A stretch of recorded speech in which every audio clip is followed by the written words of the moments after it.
Alhamdulillah, Alhamdulillahi nahmaduhu wa nasta'inuhu wa nastaghfiruhu wa nu'minu bihi wa natawakkalu alayhi. Wa na'udzu billahi min shururi anfusina wa min sayyiati a'malina. May yahdihillahu fala mudilla lahu wa may yudlilhu fala hadiya lahu. Asyhadu an la ilaha illallah wa asyhadu anna Muhammadan abduhu wa rasuluh. Sallallahu alaihi wasallam tabaraka wa sallama tasliman kasiran kasira amma ba'd. Bismillahirrahmanirrahim. Wa man ahsanu qawlan mimman da'a ila Allah wa amila salihan wa qala innani minal muslimin.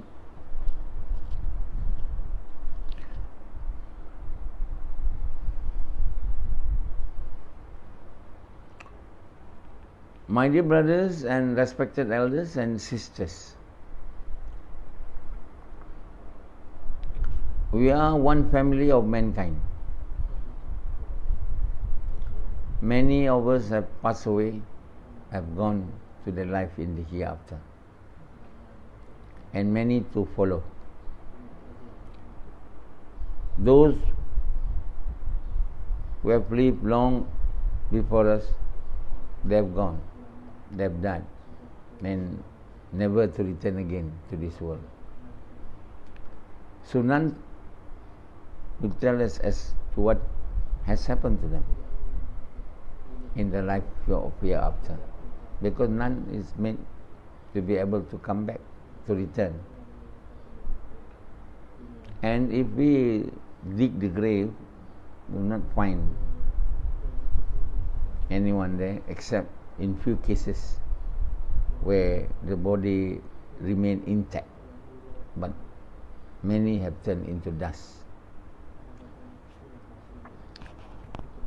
So nobody is allowed to return back to this world once they have been made to die, to pass away from this world.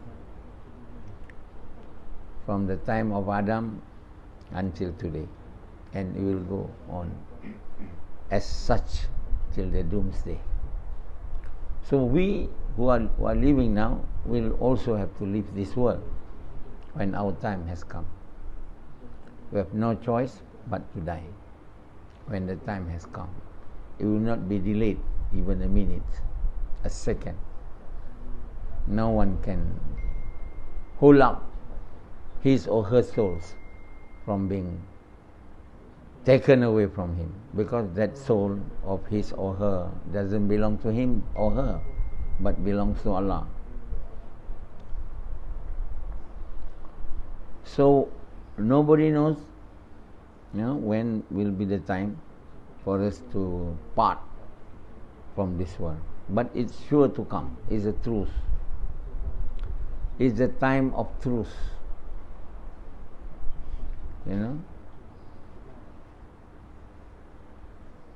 So an atheist, he said, I don't believe in God. I don't believe in any religion. I only, when we die, we go to sleep, he said. So someone told him, you must think about the reason as to why you are created. Someone told him, and why we are created, and what is our purpose, to live in this world. But he refused. But that question of his friend lingers in his mind, made him to become so uncomfortable. So he searched in books, literatures, to know the reason why he has been created. He couldn't find it. Finally, he ended up, listening to lectures in a place called, where everyone can talk whatever they like. What is called in London? There's a speaker corner, where someone will stand up and talk So there is a person who is speaking about Islam. So he every, probably Sunday or something, he will go to listen to his lecture for nearly 6 months, he said. After 6 months of listening, then he go to that person. He said, I want to become Muslim.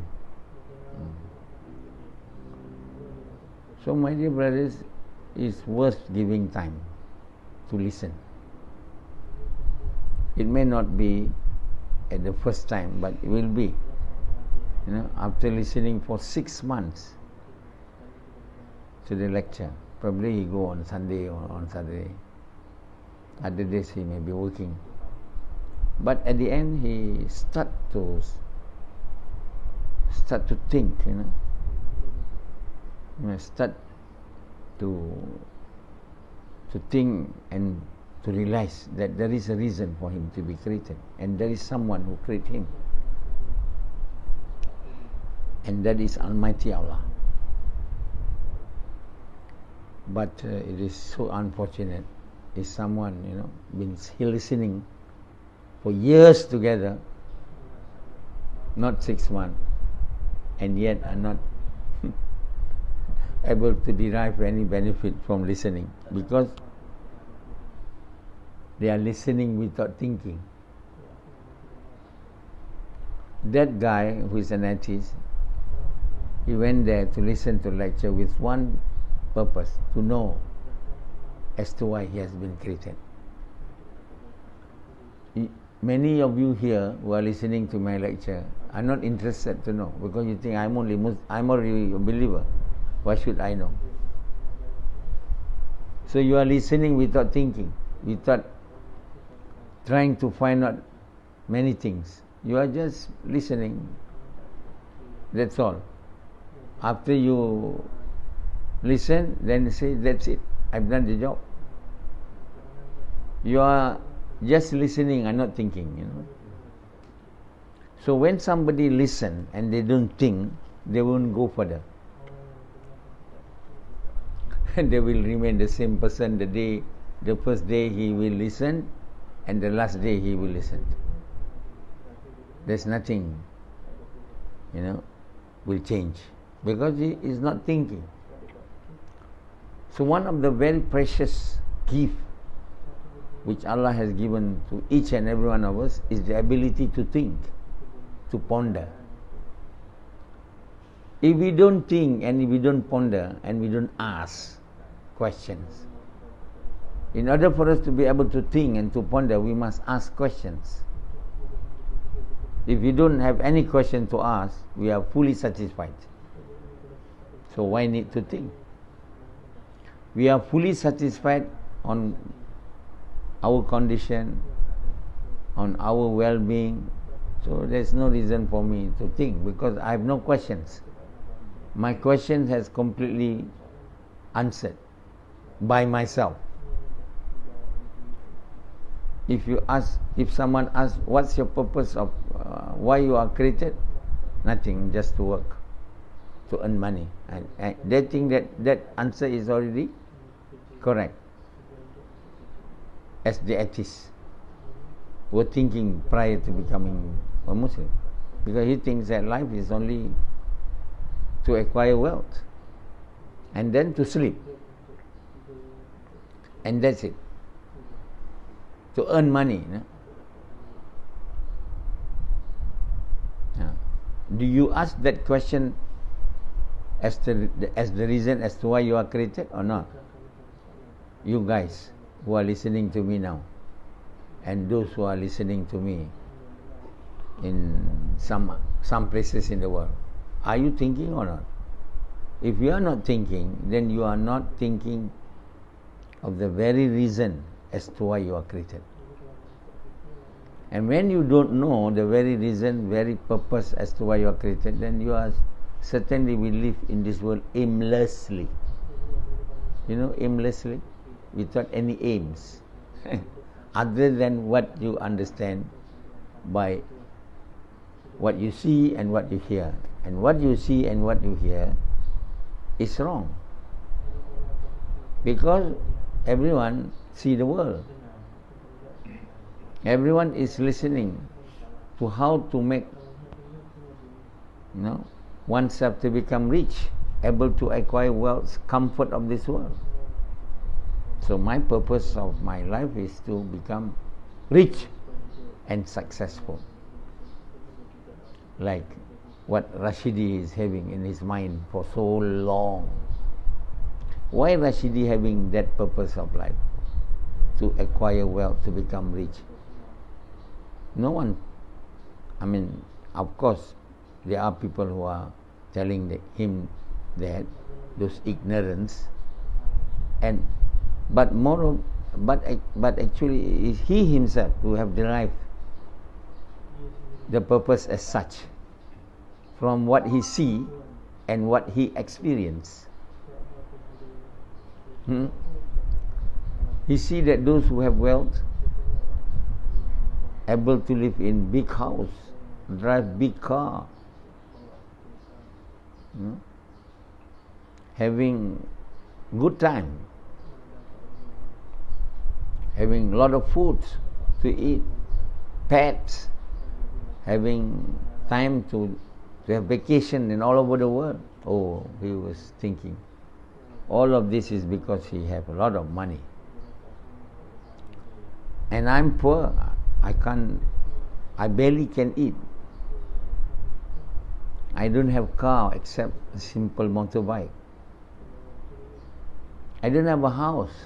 Why? All this is because I don't have money. He concluded as such. Naturally, because he said those person who have a lot of money, big houses, beautiful house, beautiful cars, a lot of food is nothing because he got a lot of money, and I'm not having money. That's why I'm living as such. Just a bit above the beggars. I don't beg money. I have a simple job, but my job doesn't earn me much money, except something to live for today, not even for tomorrow. So in his mind, the reason as to why he is living in such miserable condition is because he's not having money. That's all. So if I want to change my condition,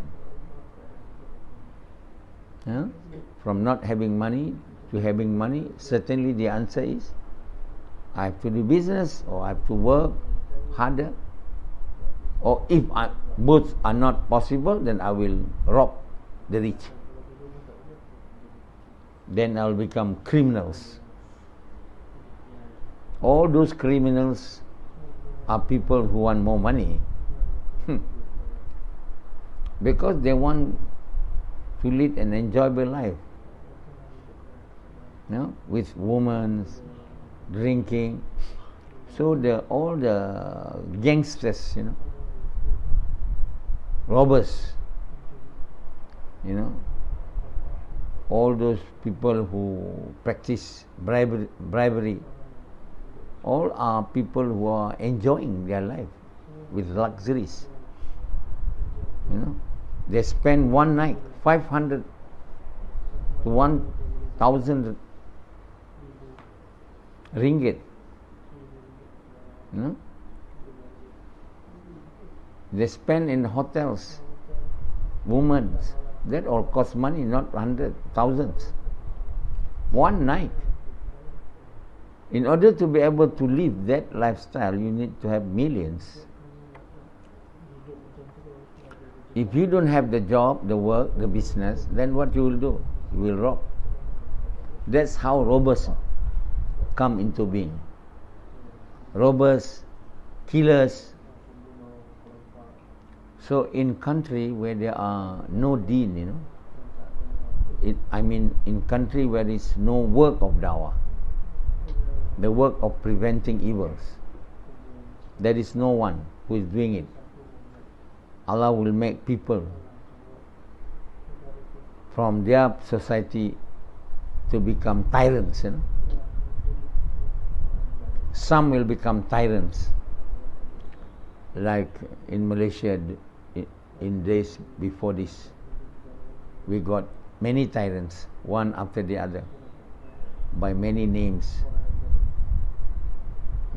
Botak Chin.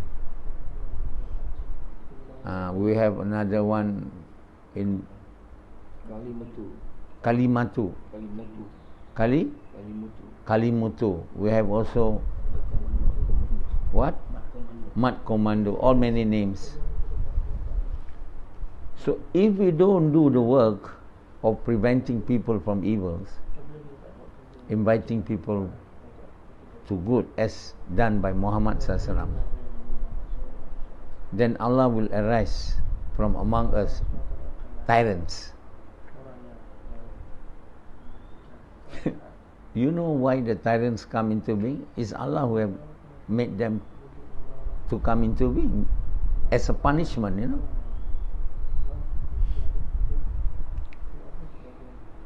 Like the Qawm of Samud, you know. They are tyrants. So they don't kill the she-camel, but they ask the tyrants to kill the she-camel. So in a country where there is no work of preventing evils, there will arise from time to time devils, people with devilish characters, or better known as tyrants. So Allah says we must prevent the tyranny, the tyrant from its tyranny. It's in the hadith. Otherwise, you know, Allah will not help you listen to your prayers, to your dua. So now many years has passed in Malaysia where there is no such person being made to exist. The last one known as from Baling, Mat Komando. That's it. We don't have one now who is so famous as that person now, tyrants. Because there is a work in Malaysia, work of preventing evils in the way of Muhammad SAW. You know? So we have tyrants in America, tyrants in Europe, tyrants in China, many tyrants. Why? In that places, in that country, you don't have the work of preventing people from evils. And the greatest evils, nothing other than not to recite the great kalima and not to do the work of fulfilling the right of reciting the kalima. These are the two greatest evils which many do not know. In the past, many do not know. When Muhammad Commando exists in the 90s, isn't it? He's from Baling. I did Jamaat Tabligh. I did the work of Jamaat Tabligh, but that work is not the work of preventing evils. So, when we are doing the work, not the work of preventing evil like Muhammad Salam, like Jamaat Tabligh, tyrants still exist. But once we do the work of preventing evil like Muhammad Salam, I started in 2008. You don't hear any more tyrants in Malaysia. So tyrant doesn't come into being simply they want to come into being. Allah made they come into being so that it causes and arouse anxiety, restlessness, difficulties to the people. It's a form of punishment.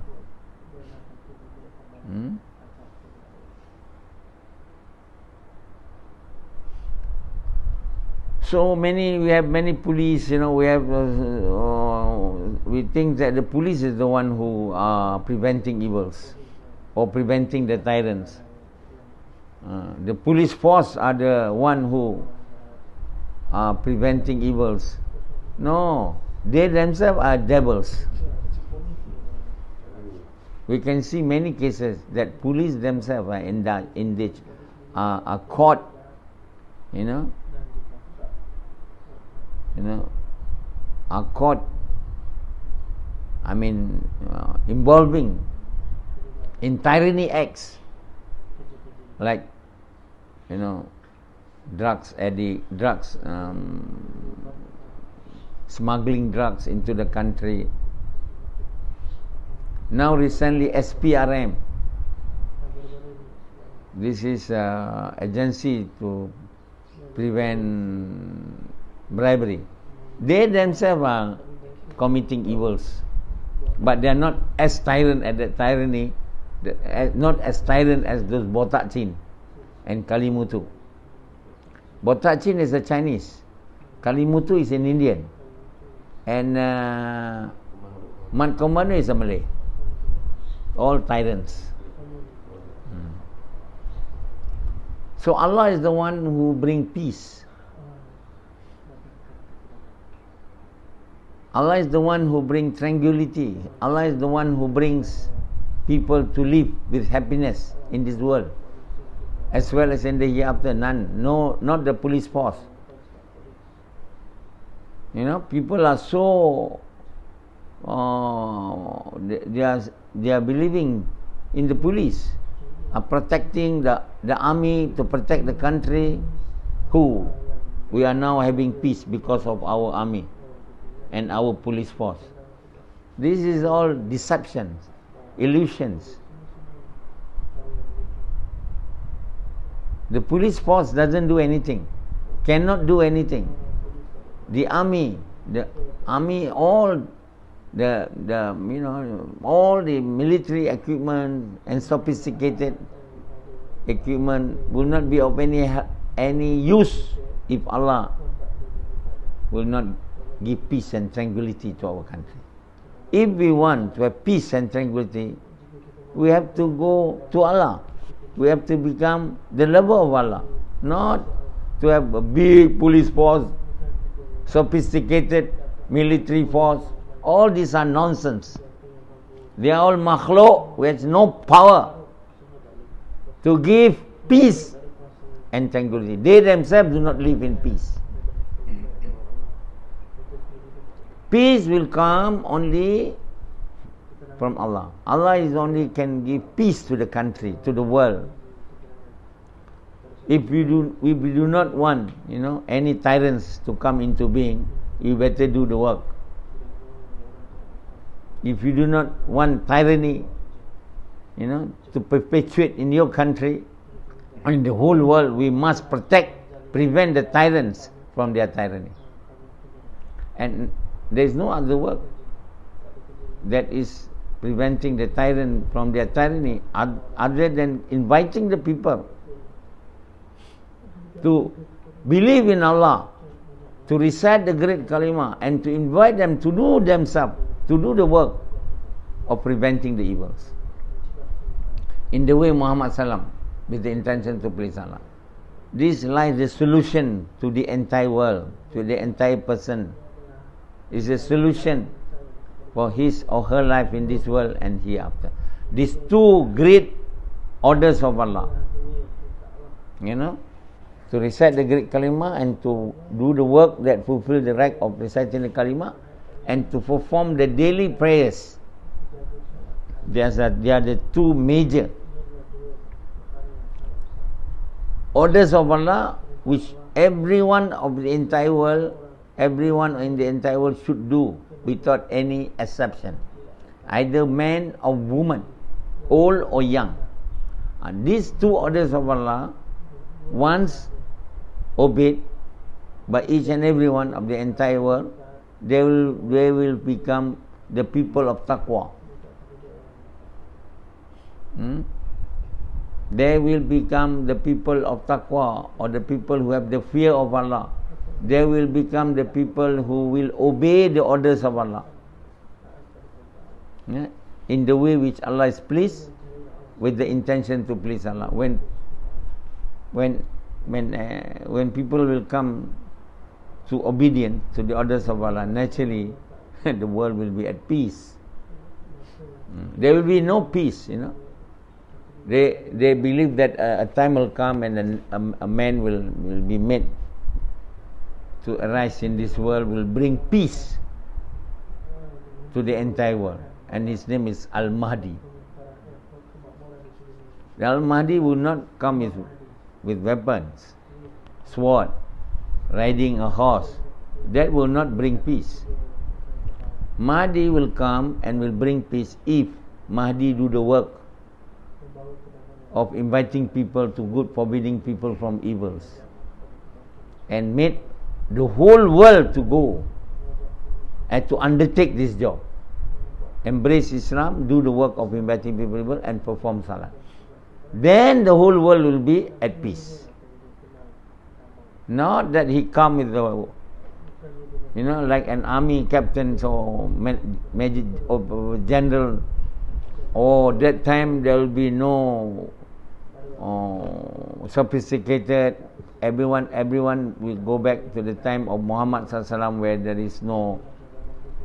So that time Mahdi will come with horse and with sword and arrow. So many people are preparing for it, especially those who are studying in madrasa. They include also, besides reading the Quran, memorizing the Quran, lessons, preparing themselves to become the followers of Mahdi. This is all fools, and this is all thinking of something which is highly improbable to happen. How could now, when people have, like America, Russia, having such military power, having submarine with nuclear power. Recently, Australia buy submarine with nuclear power from America. They're supposed to buy from France, but they buy a better submarines. So they delete the contract with France and buy, and France was very much unhappy about it. So such sophisticated mission they have now. How could the Mahdi will come with a sword, bring peace to the world? Who? With sword, the Mahdi will bring peace. And then horse riding. So they start learning horse riding and archery. This is all fools. What Allah meant, or what Nabi meant by He will perpetuate, He will make peace to perpetuate, means He will make everyone to go to obedience to the orders of Allah. No one will obey the orders of Allah until they have Iman. And how Iman will come into being? Not by sword, not by having horse riding and things like that. These are not dawah.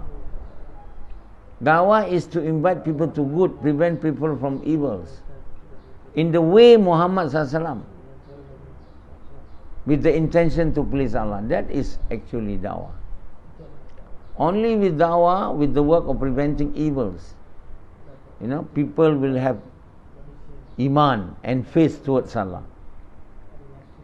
Not by having sword, not having military power or anything. Only by the work of inviting people to good, preventing people from evils, in the way Muhammad SAW. Then only man will be able to achieve a strong iman of faith towards Allah. And with that strong faith and iman towards Allah, they will be able to perform the correct salat with khushu and kudu. And with that correct salat of theirs, we will have to prevent them from doing evil deeds. Not like your salat now. Why you are not having that salat? Because you are not having a very high level of iman. Why you are not having high level of iman? You are not doing the work like Muhammad SAW, with sacrifice of your wealth and time, desires, complete submission to the will of Allah, like Hanzalah. Not doing it. How could you be able to achieve a very strong level of iman and faith towards Allah when the work which we are doing are not like the work which is done by the Messenger of Allah, by the Prophets of Allah, not with the intention to please Allah. It will not be accepted. Once the work is not accepted, you will not get Iman as a result of that work. You need to have a sincerity. You must make sure that when you do gash and jawla, from house to house, from person to person, to invite people to recite the kalima, and for those who have recited the kalima, to invite them to do the work of inviting people to good people with sincerity. You must make sure. Otherwise, your gash and jala will not be accepted, and when it's not accepted, your iman will not increase. You will not have iman, and when you don't have iman, then your salat will not be. With not having sincere, will not be having sincerity, khushu and devotion. A salat will only be able to prevent us from evil deeds when the salat is done with sincerity, in the way of Muhammad Sallam, with sincerity, with devotion and concentration, or with khushu. If you don't have khushu, your salat, or you have sincerity but you don't have khushu, your salat may be accepted but not able to prevent yourself from evil deeds. We must try to achieve the level of salat in the way of Muhammad Sallam, with sincerity, with khushu and khudu. Or when we are standing in salat, we must be thinking that we are prostrating before the Almighty Allah, or Allah is watching us. And we must have the belief in the promise of Allah, and this is called ihtisab. Concentration and devotion is the same as having the remembrance of Allah in salat, and the same as a person who are having ihsan and ihtisab in salat. And this will correlate with iman. If you have very weak iman, you have iman but not that strong. You may have sincerity, but you don't have khushu and kudu. You won't have devotion and concentration.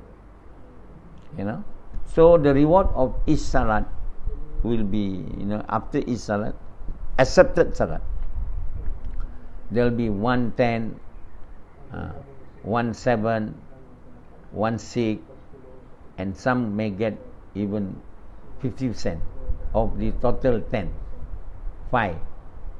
This is a hadith. Your salat has to be accepted first. In order for your salat to be accepted, you must do salat in the way Muhammad Sallam, with sincerity. You will get a reward for that. But you have more rewards when you do the salat with khushu, or with concentration, and as how much devotion and concentration you have, or how much khushu you have, that much you will have. 110, 19, 17, 15, or even 10 upon 10 of what salat. But if your salat is not accepted, you have 0. You don't have that 110, 17, 19. You have 110, 17, 18, 17, 16, 15 on top of a accepted salat. In order to have accepted salat, we must do salat in the way Muhammad SAW, with sincerity. And that sincerity is another name for iman. You will not get sincerity if your iman is weak, not able to reach to the level which Allah has placed. But if you want to have khushu, concentration, you have to have iman much higher than the level of a true believer, the good deeds, of the lower level. So of course, for that you have to do the work of inviting people to good, prevent people from evil, with the sacrifice of your entire desire, entire wealth and entire time, in the way Muhammad SAW. Then only the love of the world will be totally eradicated from your heart, and will be filled in totality with the love of Allah, then you will become the lover of Allah. Not only the believers who reach of highest iman, but a level of Allah. And then when you reach to the level of the lover of Allah, you'll have salat with the way Muhammad Sallam, with sincerity, with concentration in devotion, and with humility, with fear of Allah. Then as signs of that, you'll be able in your prayer to shed tears of love and hope towards Allah. You know, the tears that flows in salat is the tears of love and hopes. These are only given to the lover of Allah of the highest degree, and that will correlate with very, very high level of iman. To acquire that very, very high level of iman, you need to have a heart which is completely devoid or minimum level of love towards this dunya. Otherwise, you won't be able to be given such salat.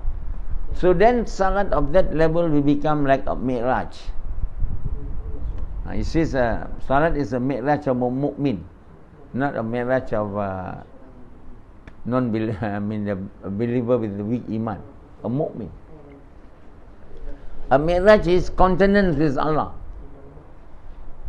You know, when we read tahiyat, it's actually we are reading the occasion upon which Rasulullah is mi'raj with Allah. So when you say at-tahiyatul mubarakatus salawatu taibatu lillah, it's actually a wishes which Rasulullah has made towards Allah. At-tahiyatul mubarakatus salawatu taibatu lillah. Then Allah answered to him, Assalamu alayka ayuhan nabi wa rahmatullahi wa barakatuh. Then Rasulullah replied, Assalamu alayna wa ala ibadillahi salihin. Then the whole angels who are there witnessing the occasion say, Ashhadu an la ilaha illallah wa ashhadu anna Muhammadan Rasulullah. Now this is tahiyat. So when we are doing tahiyat, we are mi'raj, not like your salat, the salat of the lover of Allah. And of course, when we have such salat, then salat will be a time of great happiness, of great peace and tranquility that will descend upon you. Then will become the moments of great joy and happiness in your life. To remember Allah is to become happy. The joy is with remembrance of Allah. A little bit not having to remember Allah will bring you anxiety. But to those of the people who do not believe in Allah, do not obey Allah, their enjoyment is in the worldly things. They enjoy having things. They are happy if they have a lot of things, but they don't have peace and tranquility. They may have things, but they don't have peace. The true peace and tranquility will be showered only to the lovers of Allah in the time of their prayers. And that's why, you know, the prayer is actually a gift, a present to the believers, the true believers, to the lover of Allah. If a person knows the happiness, tranquility which he is able to achieve in salat, which is like a mi'raj, they will go for it. They will spend all their life and their wealth in order to achieve it, but they don't know. They thought that happiness lies in wealth, in having material things. This is all fallacy, this is all deceitful, and this is not the truth. This is actually having things only, not having peace. No peace. They are having only anxiety, restlessness in this world as well as in the hereafter. Okay.